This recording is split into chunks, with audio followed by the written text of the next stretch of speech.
Warnock. Thank you, Chairman Crapo. Mr. Bisignano, welcome to you and to your family present today. Congratulations Thank on you. your nomination. Thank you for meeting with me in my office a couple of weeks ago. I enjoyed that. Thank you. Thank you. I look forward to continuing our conversation. I want to follow up on some of the issues that we discussed in my office. When we met, I shared with you my strong view that retirees in Georgia who rely on Social Security deserve reliable, timely delivery of their full benefits with world-class customer service.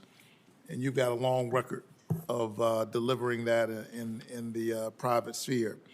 That's why so many Georgians and I were alarmed looking at what's happening last month when several news outlets reported that Elon Musk and his Doge team announced on their own website plans to permanently close 5 Social Security customer service offices throughout Georgia.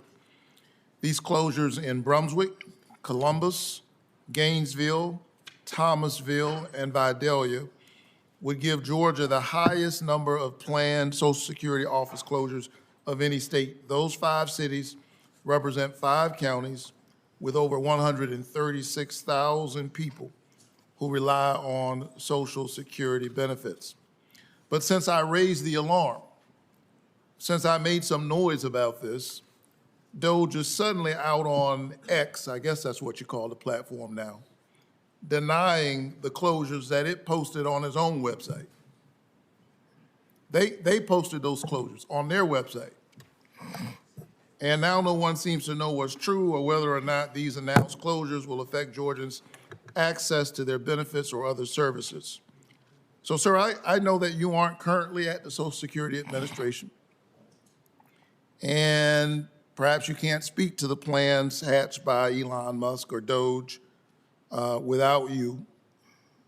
But if you're confirmed to lead the agency, Americans deserve to know who will actually be in charge of their benefits. I think we heard an answer from you a moment ago from my colleague, but I'm going to ask you again for the record. Where will the buck stop on this decision, specifically with respect to office closures? As someone who represents a state where they announced 5 closures, I made noise about it. It was on their website. Then they withdrew them and acted like I made it up. They put it on their website. I just need to know when it comes to office closures, who's going to be making that decision, you or Elon Musk? Me? That's a good answer. And so I hope to be able to follow up with you And I'm on that. 100% available for you, sir. What was that? I'm 100% available for you. I appreciate that, and not with, I appreciate that, but so that the seniors in my state, those are the folks I'm concerned about. Yeah. My That own makes 2 of mom us. and others. Will you commit to keeping all field offices in my state open for Georgia seniors?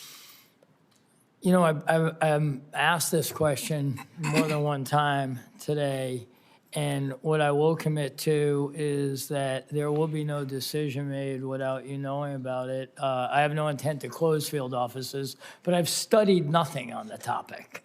So it's a little hard to commit to something without... I think study is a good thing, and what we've seen so far is no study, no real knowledge about what's going on. Just an effort to close offices to be able to announce that you're addressing waste, fraud, and abuse. And we all know this is true, regardless of whether we're Democrats or Republicans, because then they've had to go back and rehire some of the people they fired. And you're a businessman, sir, and you said earlier you wouldn't operate in this way. And the reason I'm asking about these field offices and these announced changes, because it could lead to an increase of 7 million visits to field offices per year across the country. The fact that they're now not allowing you to call on the phone. An estimated 200,000 additional visits in Georgia alone, which is why, frankly, I think that it's a terrible idea. But if confirmed, will you commit to increase staffing at Georgia field offices to account for this massive expected increase in appointments and to help ensure Georgians can easily and efficiently make appointments? Let me be clear about what I'm asking. If you're no longer able to call on the phone, which is a decision that's already been made, and you got to go online or go to the office and actually have an in-person appointment, you're gonna have a backlog. So I wanna know what's the answer to that. How is it that I can assure the seniors in my church that their lines are gonna get longer and longer? I disagree with the Commerce Secretary who said, well, if his mother-in-law missed a check, she wouldn't worry about it. I guess she wouldn't. Her son-in-law is a billionaire. That is not the story of the seniors in my church. Will you make sure that they have access to find out what's going on with the benefits that they have earned? Senator, first of all, thank you very much. I've spent my career overseeing financial institutions, and today I serve 3,500 financial institutions in America. And that means we have community banks, rural banks, and I know what it means to have to serve neighborhoods and also serve rural communities.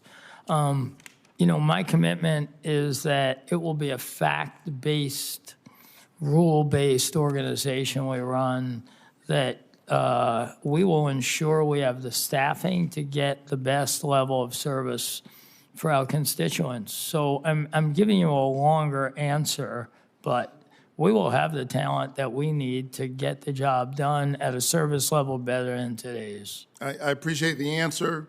I'm just trying to get Georgia residents, senior citizens, the benefits that they have earned. Yes, No sir. one's giving them anything. They've paid into the system. Thank you so much. Thank you. Appreciate it. Thank you. Senator Blackburn.